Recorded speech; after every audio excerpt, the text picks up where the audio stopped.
Well, hi there, my favorite internet people. Thanks for stopping by back here at the Sprue again. I know it's been a little while, but life has been a little bit hectic here around at the Sprudio. But I hope to be able to start getting back into doing some regular videos here and again. So this video today, so what would I call this? Kind of a shop update? Answer to some community questions, kind of. So a podcast that I listen to does a feature every quarter, and they call it Potpourri because it has a little bit of mix of everything. So I guess this is just going to be a Potpourri episode. So let's see what I have in store for you.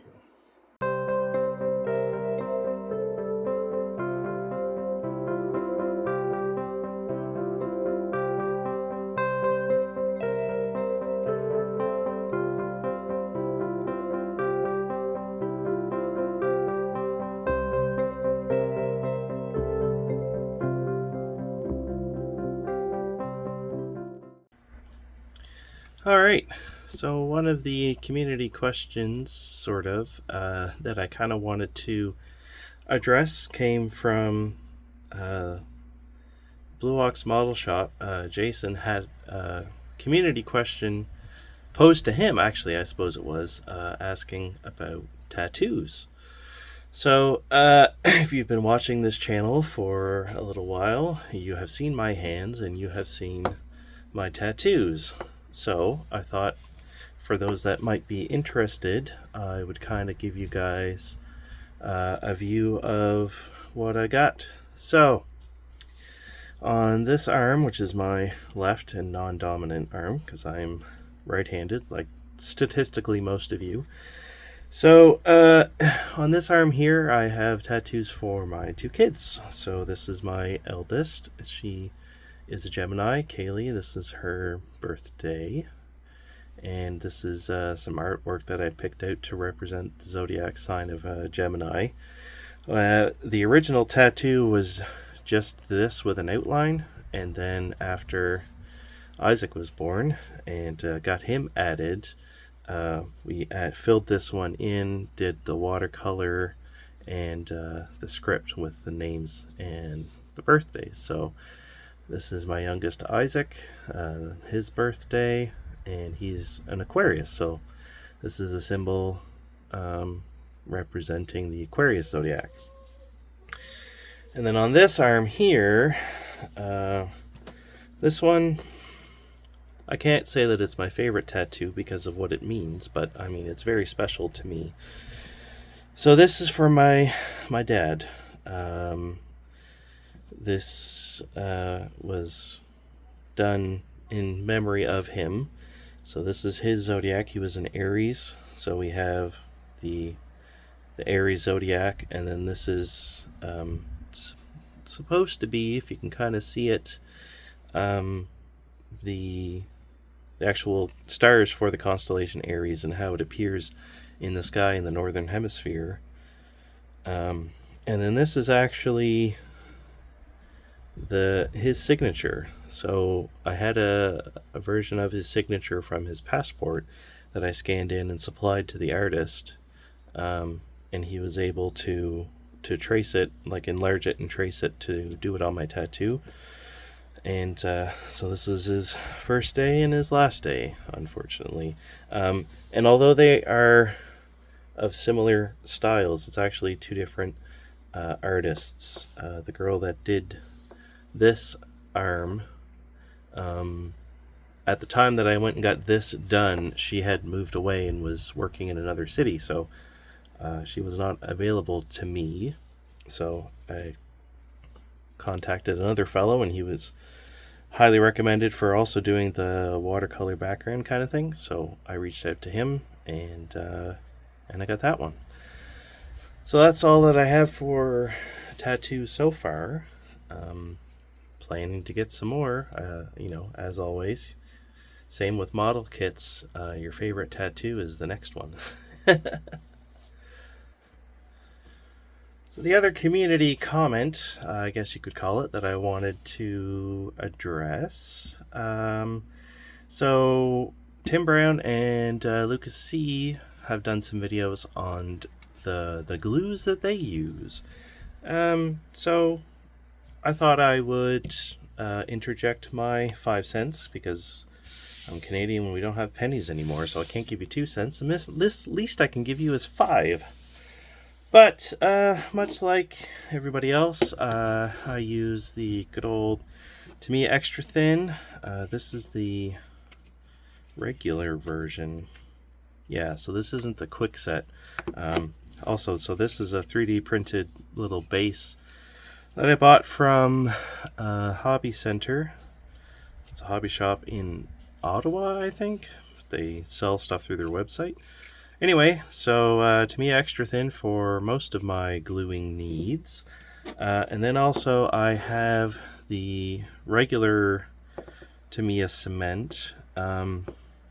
Somebody comment below if you can tell me what the difference is between this jar with the white lid and the little smaller hexagon bottle with the orange lid. I mean, is it the same glue? Is there any difference? I don't really know. But this is the only one that's I've ever been able to get access to. So this is the, if that's the extra thin, this is the extra thick, because this is really thick and goopy. And it's really good if you are gluing large pieces together, or if you're adding supports. So what I tend to use this for is if I'm gluing like trailer bodies, like 2 halves of a tank, for like a tank trailer, or a van trailer, and you want to glue the roof and the sides. And then also on my 537 scale Enterprise cutaway that I'm building as not a cutaway, I've been using this glue to put up the pieces together, and then I have some strip styrene that I put on the back side of the joint to make it stronger. So I put a little bit of this down, and then the bit of a strip, let that settle, put a little bit more glue down, push more of the strip down, and whatever to make that joint nice and strong. So that's what I use that for. It's way too thick to use in most other applications, I find, because it gets everywhere. And then also, this is the CA glue du jour that I just happen to have. So this is Loctite super glue, good for gluing resin parts, 3D printed parts. Pretty sure this is still good, maybe. Will this even open? Oh yeah, there we go. Yeah, it's still good. So don't let the packaging fool you. It's kind of a fancy applicator on this specific one. So inside there is that little metal tube that Luca enjoys so much, and you just squeeze the sides to get your glue out. If anyone has ever seen these but wondered how they work, now you know.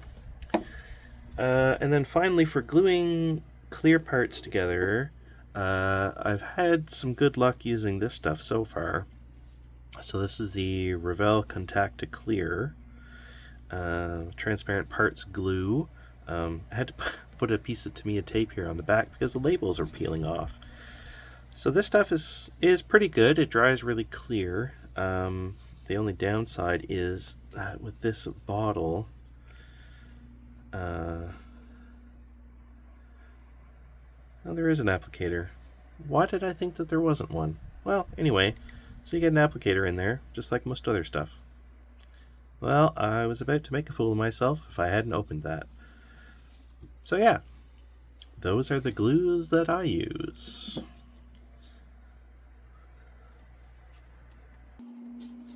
Alright, so on to the stash ads. First one in order since the last time. It's kind of this one, but kind of not. So I picked up from eBay another pair of this kit, which is the 2500 scale Enterprise from Discovery and Strange New Worlds. But I condensed the boxes, so you can see here There's actually 3 of them in here, so I have a bunch of plans for these. So on one of my trips throughout the countryside, I stopped at a hobby shop in Virginia, I think it was, All Nation Hobby. And there was quite a large selection of older out of production kits and new kits and stuff like that. So a few things that I picked up there. I got the Good Guys edition of the Revell 40 Ford Coupe Street Rod. And if you'll recall back when I was doing the preview of the Canuck 3D Ford Taurus police conversion, I was using it for the RoboCop boxing that I had. And I discovered that there was no police parts in the box. They had been taken out by the previous owner of that kit. So, because he had one, I got one of these from that same hobby shop, All Nation Hobby. So now I have the police parts to do, you know, a Taurus police car. And also because it was there, sealed in the box, I got a 1991 boxing of the Ford Taurus SHO.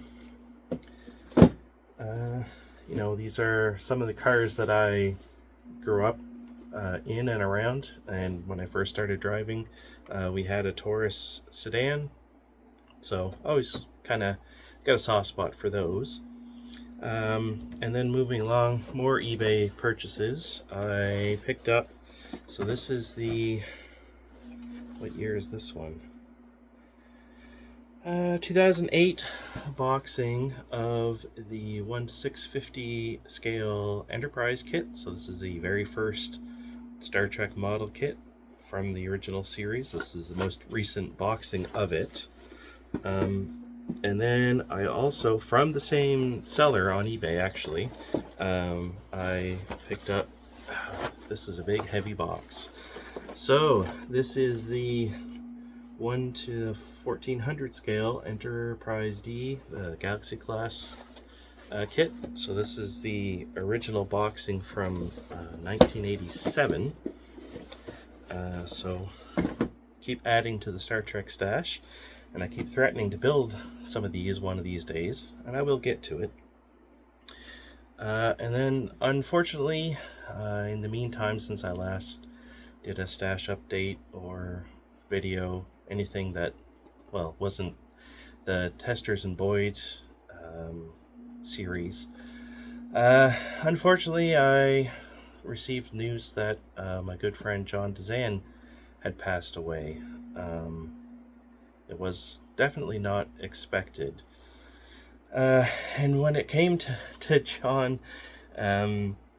because of how I work and do things, I have a P.O. box in the U.S. that I get stuff shipped to help cut down on the shipping costs and bring it back here my own.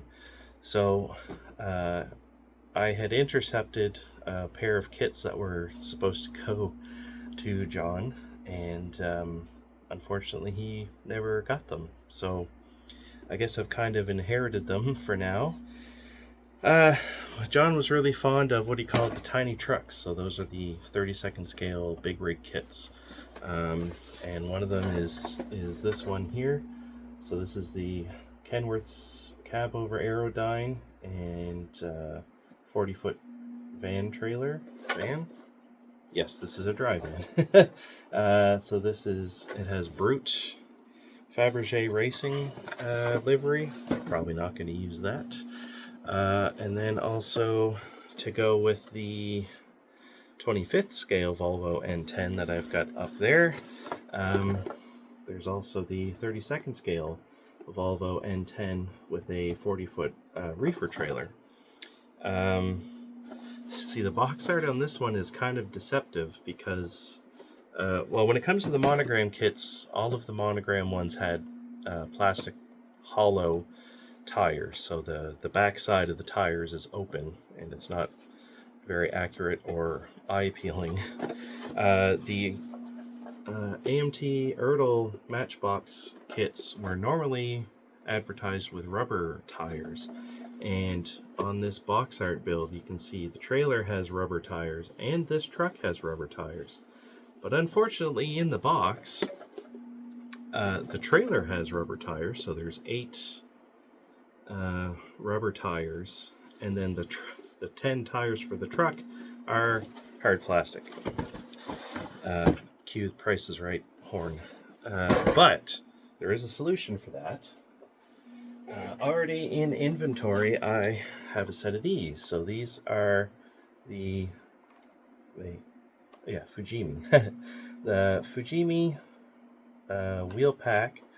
So these are 22.5 inch wheels in 32nd scale. So they're rubber tires and a set of wheels. And so there's 10 in here.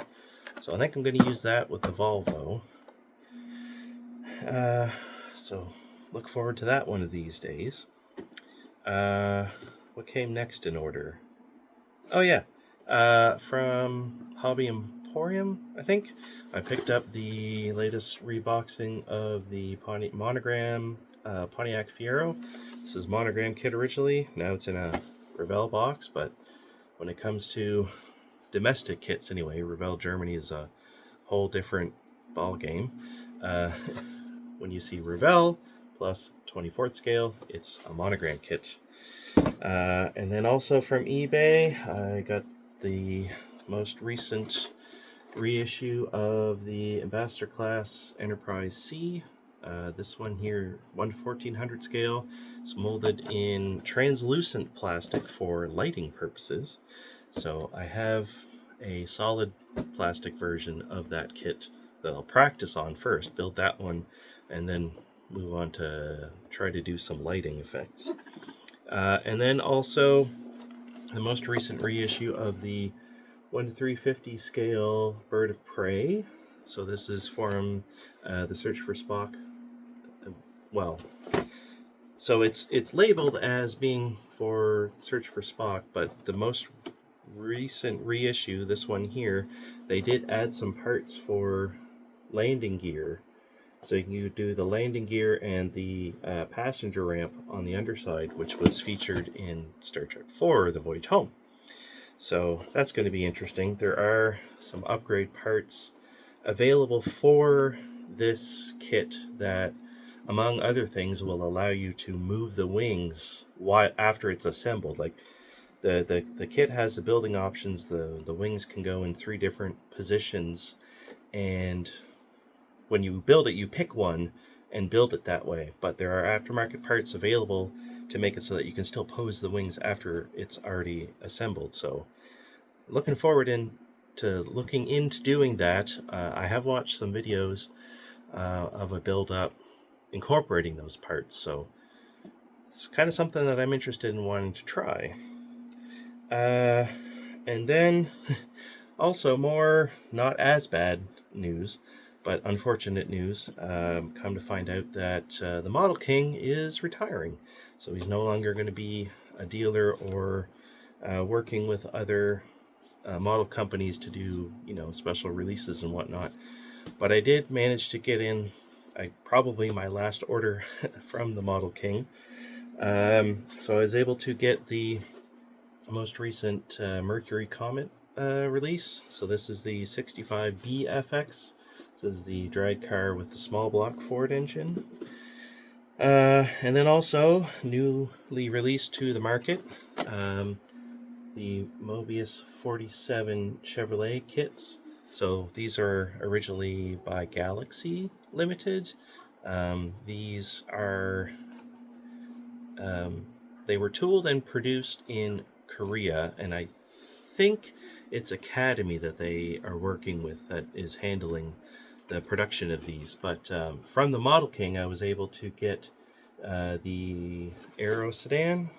Yes, the Aero sedan. So this has the parts in it to make a 46, 47, or 48.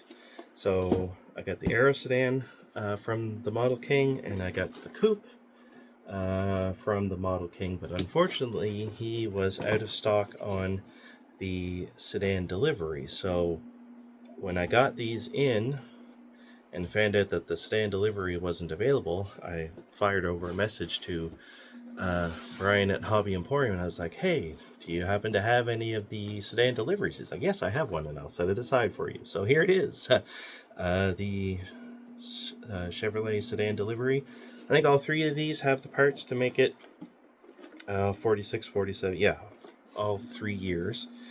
So a future video, if folks are interested in it, would be to compare the different versions of these, like what's different between them.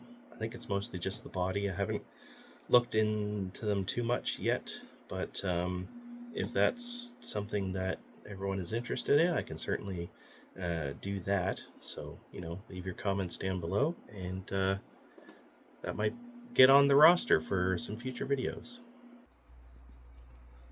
Now, because there's so dang many of these, I didn't want to take them all down off of the shelf to show you. But since the last time I did a stash update, I have been a very silly boy, and I have purchased all of these paints since the last time I did a stash update. But actually, this rack is ancient. I built it with my father, and he's been gone for 9 years. So it was built specifically for Vallejo paints, and I kind of gotten out of using them because, essentially most of my collection of Vallejo paints got destroyed because of continuous freeze-thaw cycles, because I had them in my truck for work, and I had every intention of using them painting building models while I was on the road. That never ended up happening. So in the winter time here in Canada, it gets really cold, and then also really hot in the summertime, and when I park the truck for the weekend, it doesn't have climate control, so it's subject to the temperature cycles. So the paint didn't like that very much and ended up getting destroyed. So these colors, the reason why I have these ones specifically, these ones and those ones over there, among others, is there are several paint guides available for painting Star Trek models, but the guides they have been available in the community for decades, and they're all indexed to Model Master paint, and Model Master has since been discontinued. So I went through the process of trying to find conversions between Model Master, and I ended up picking Vallejo because it was the most readily available to me in my travels. So these are all the colors that I need to build different models. Now, some of these, I got a couple of different primers that actually match with like base coat colors, and then the white ones are model color, so they are designed for brush painting. So Vallejo has updated their paint packaging. So there was originally these kind of milky jars or bottles. They're all plastic bottles, and they had the solid white lid, and then they have upgraded to these more transparent bottles, and now they all have black lids, so it's the color of this retainer that tells you which product line you're going for. So the white ones are the model color, and in order to use with an airbrush they would have to be thinned. And then we have the model airline, which used to be the black lid, now it has the yellow ring.